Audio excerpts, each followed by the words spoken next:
Assalamualaikum warahmatullahi wabarakatuh. Selamat datang kembali di channel Dongeng Mistis. Terima kasih bagi kalian yang sudah mendukung channel ini. Semoga kebaikan kalian dibalas oleh Allah Subhanahu wa Ta'ala. Bagi kalian yang belum mensubscribe channel ini, silahkan tekan tombol subscribe dan juga nyalakan lonceng notifikasinya agar kalian tahu jika Dongeng Mistis mengupload video terbaru. Tidak usah lama-lama, saya akan membacakan cerita mistis kali ini yang saya peroleh dari akun Facebook Fauzia S yang berjudul Janin Hilang Saat Akan Melahirkan.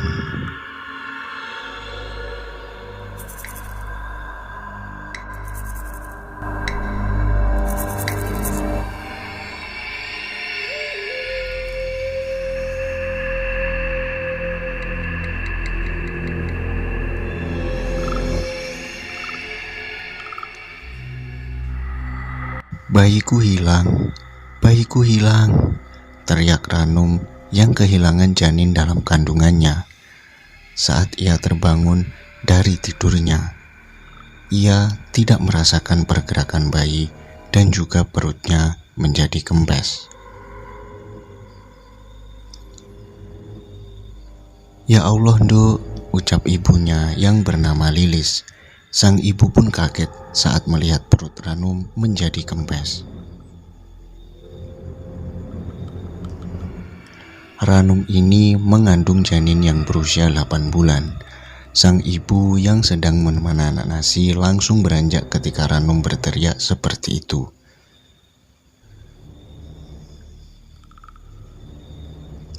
Ranum histeris. Dia menangis sambil mengelus-ngelus perutnya. Bu, janinku hilang, Bu. Sang ibu langsung menyusul suaminya yang bernama Ujang ke sawah. Ujang, itu istrimu, ucap Bu Lilis yang terbata-bata.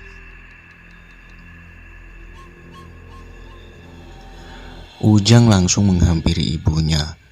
Ada apa, Bu? Ucapnya. Sang ibu menjelaskan bahwa janin yang ada di dalam kandungan Ranum telah hilang. Ujang dan Bu Lilis langsung bergegas pergi. Sesampainya mereka di rumah, Ujang melihat istrinya yang sedang menangis dan memeluk baju bayi.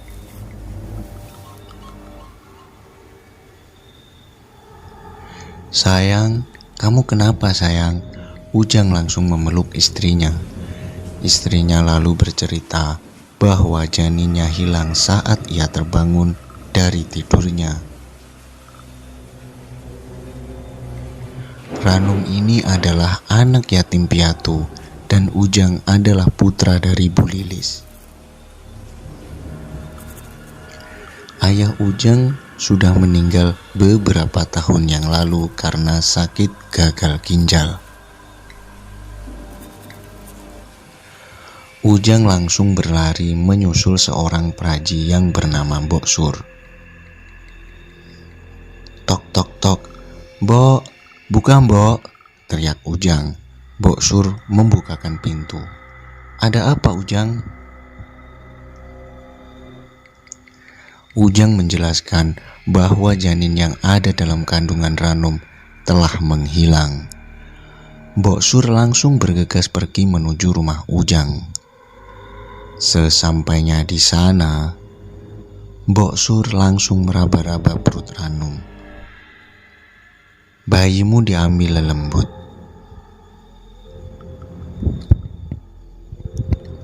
Mereka kaget bukan kepalang saat mendengar omongan Mbok Sur.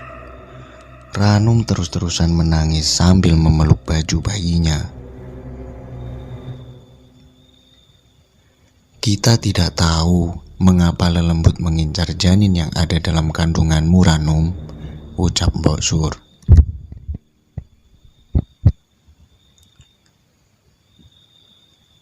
Ujang sangat terpukul dengan ucapan Mbok Sur dan Bu Lilis tidak bisa menahan tangis atas kehilangan calon cucunya itu.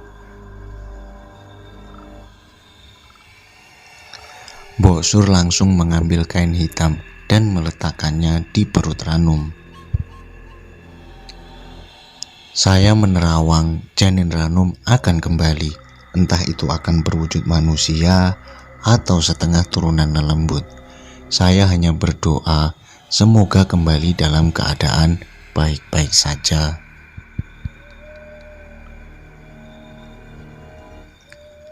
"Apa?" ucap Ranum. Dia langsung tidak sadarkan diri saat mendengar itu.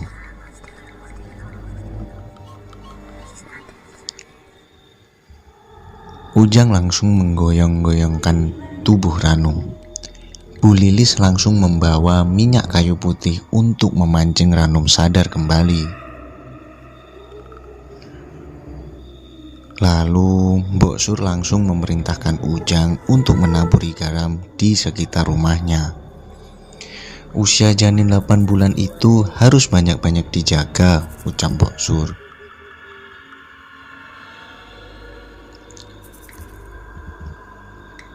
Mbok Sur berkata bahwa janinnya ini akan kembali dalam rentan waktu 1 bulan ketika dia akan menginjak usia 9 bulan.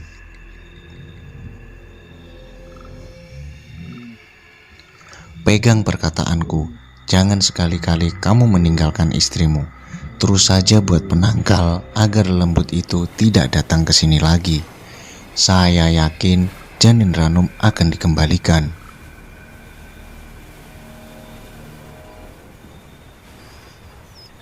Mbok Sur langsung berpamitan pulang karena sudah beranjak maghrib. Kemudian Ujang langsung memberikan sejumlah uang tanda terima kasihnya untuk Mbok Sur.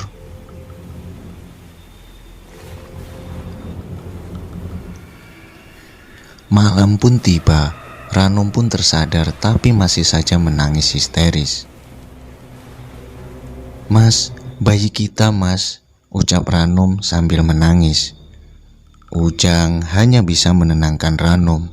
Tiba-tiba terdengar suara yang memanggil namanya. "Ujang, Ujang." Dia berpikir bahwa itu adalah ibunya. Dia langsung bergegas mengikuti arah suara tersebut. Saat Ujang keluar meninggalkan Ranum, tiba-tiba pintu kamar Ranum tertutup dengan kasar.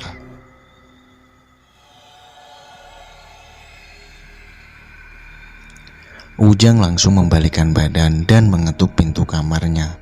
"Sayang, buka sayang. Buka pintunya." Tidak ada sahutan dari Ranum. Saat ia melihat dari balik kamarnya yang bolong, terlihat sesosok berbaju hitam berdiri di depan Ranum.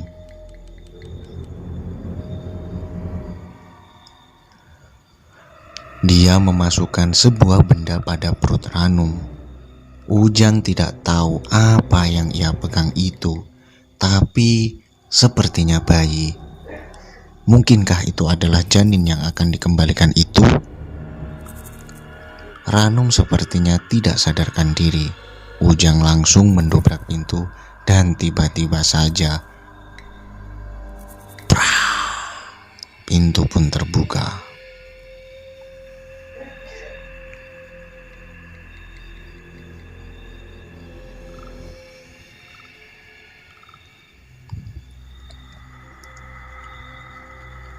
Sosok itu langsung pergi dari hadapan Ranum.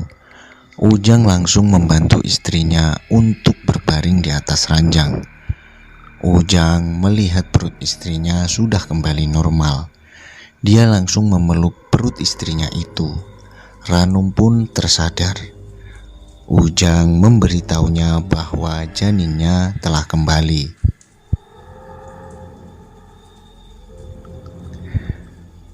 "Sayang, lihatlah bayi kita kembali." Mereka berdua sangat senang, disusul oleh Bu Lilis yang sangat bahagia mendengarnya.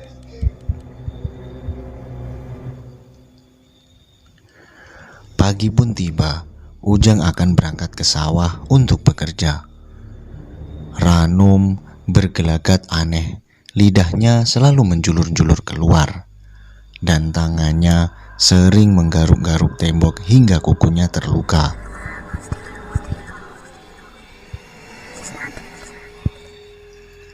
"Mas, aku mau potongan ayam mentah dan buah-buahan ya. Tolong ambilkan sekarang. Aku lapar. Kalau tidak, anak kita pasti kelaparan."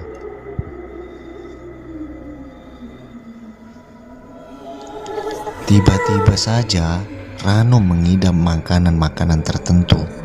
Tapi anehnya dia suka memakan ayam mentah atau buah-buahan yang tidak boleh dikupas seperti pisang dan buah jeruk. Dia lahap makanan semua itu tanpa harus digoreng dan dikupas. Dan apabila tidak dituruti, Ranum akan mengamuk. Sontak, Ujang dan Bu Lilis sangat keheranan.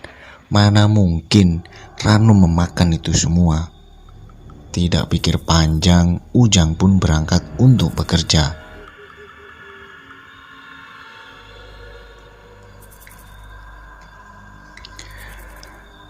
Lalu siang hari Bu Lilis menghampiri Ranum yang tengah menonton TV. Sang ibu mengelus-ngelus calon cucunya itu.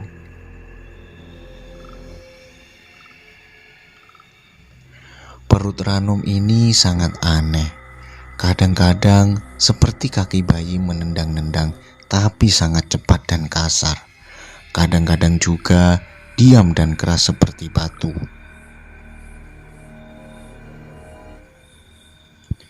Tapi sang ibu menganggap ini adalah hal wajar, karena hari ini memasuki bulan ke-9. Apa yang dikatakan Mbok Sur memang betul.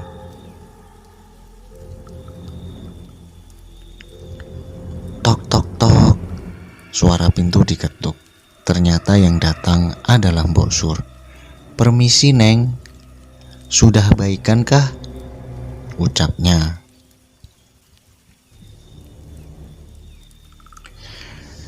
Sang ibu mempersilahkan Mbok Sur duduk.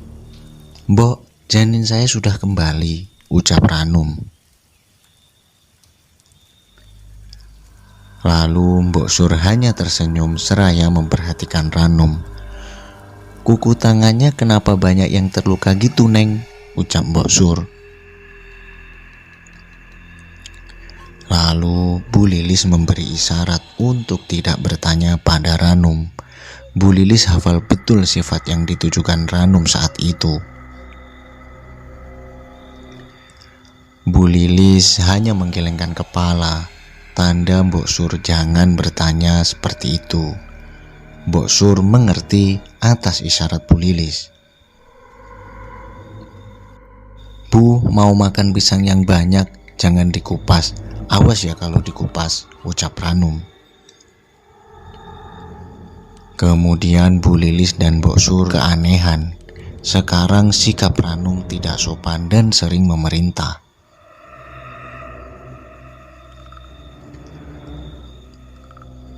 Mbok Sur menuntun Bu Lilis pergi ke dapur. "Saya rasa Ranum bukan mengidam anak dari Ujang," ucapnya. Dari gelagat Ranum, Bu Lilis melihat bahwa dia hampir bukan seperti manusia pada umumnya. Kemudian Mbok Sur bertanya kepada Bu Lilis, "Siapa yang mengembalikan janin itu?" Bu Lilis hanya menggelengkan kepala. "Saya rasa bayinya ditukar, Bu," ucap Mbok Sur. "Maksud Mbok?" jawab Bu Lilis. Mbok Sur hanya diam. Tiba-tiba saja Ranum berteriak, "Ibu, mana pisangnya?" Sang ibu langsung bergegas menuju ruang tamu untuk memberikan pisang yang sangat banyak. Ranum melahap semua pisang itu dengan kurun waktu beberapa menit saja. Kemudian Mbok Sur langsung memerintahkan Ranum untuk berhenti. "Berhenti, Ranum!" Sontak Ranum pun menatap tajam Mbok Sur dan melemparinya dengan buah pisang. Sekarang Ranum benar-benar mengamuk. Sang ibu langsung menenangkannya dan menyuruh Mbok Sur untuk pergi sekarang juga. Bu Lilis langsung menghantarkan Mbok Sur keluar. "Mbok, maafin anak saya ya, dia jadi aneh begitu," ucap Bu Lilis. "Ranum itu kemungkinan mengandung anak genderuwo," ucap Mbok Sur. Sang ibu langsung menutup percakapannya dan langsung kembali ke rumah. Saat ia akan masuk ke dalam rumah, Bu Lilis melihat Ranum. "Astagfirullah Gusti. Ranum, turun nak. Jangan kamu naik ke atas meja. Nanti kamu terjatuh. Bahaya kandunganmu." Cerita ini masih berlanjut ya teman-teman. Jadi tunggu episode selanjutnya. Terima kasih yang sudah mau mendengarkan cerita ini dari awal sampai akhir. Semoga kalian yang mendengarkan cerita ini ikut terhibur juga ya. Mungkin cukup sekian dulu. Jangan lupa untuk like, komen, dan juga subscribe-nya untuk terus mendukung channel Dongeng Mistis ini agar selalu berkembang. Mungkin cukup sekian dulu. Wassalamualaikum warahmatullahi wabarakatuh.